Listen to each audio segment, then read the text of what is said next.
In today's fast-paced world, where distractions are endless and stress is a constant companion, finding mental clarity and focus can feel impossible. But what if there were a simple practice that could enhance memory, boost attention, and bring a sense of calm? Mindfulness meditation does exactly that by training the mind to stay present without judgment. This powerful technique strengthens cognitive abilities while reducing stress and emotional reactivity. Whether you want to sharpen your focus or achieve inner peace, meditation might be the key to a healthier, more balanced mind. Now that we've started, here's an important question. Have you ever tried meditation? Share your experience in the comments. And if you'd love to see more of these helpful videos, go ahead and hit that subscribe button so you don't miss out. How does meditation change the brain? Meditation is often praised as a solution for challenges like pain, stress, and distraction.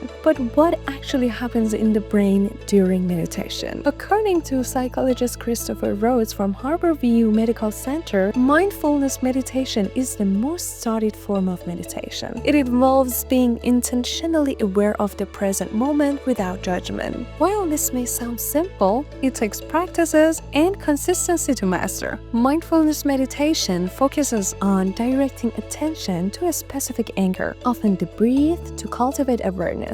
This practice can be done at any time and anywhere and doesn't require special equipment or strict protocols. That's why it's one of the most accessible meditation techniques. Since you're here, do me a favor. If you ever meditated, tell us how it has impacted your life. And if you haven't tried it yet, let us know why. Drop a comment so we can chat about it. How does meditation strengthen the brain? Neurons in the brain form connections that shape thought patterns, emotion, and behavior. Just like physical exercise strengthens muscles, regular meditation strengthens the neural pathways responsible for focus and self-awareness. For example, taxi drivers who rely on navigation skills develop stronger neural connections in the brain areas responsible for spatial reasoning. The same principle applies to meditation. The more you practice, the stronger your mindfulness and focus become. Research shows that meditation can increase gray matter density in areas like the hippocampus and other regions involved in cognition and self-awareness. With 20 to 30 minutes of daily practice over 6 to 12 months can lead to structural and functional changes in the brain. Now that we're in the middle of the video, I have a special request. Hit that subscribe button please and turn on notifications so you'll always know when I drop a new video on meditation and personal growth. Don't let your brain miss out on these insights. Meditation activates the parasympathetic nervous system while deactivating the sympathetic nervous system, which is responsible for the fight or flight response. In stressful situations, the sympathetic nervous system releases stress hormones to prepare the body for immediate action. However, regular meditation helps train the body to stay calm and avoid overreacting to stress. Studies suggest that this process can reduce stress, anxiety, depression, and even physical pain over time. By making meditation a daily habit, individuals become more emotionally balanced and less prone to emotional outbursts. Conclusion: meditation as a path to a calmer, more focused mind. Mindfulness meditation is a powerful tool for enhancing emotional regulation, cognitive function, and overall well-being. By practicing present moment awareness, people can break free from automatic stress responses and cultivate a calmer and more focused mind. Over time, these practices can lead to lasting changes in the brain structure, improving memory, focus, and self-awareness. Now that you've gained all this great information, do me a solid and hit that like button. If you want to make a change in your life, start today. And don't forget, drop a comment and share your thoughts on meditation.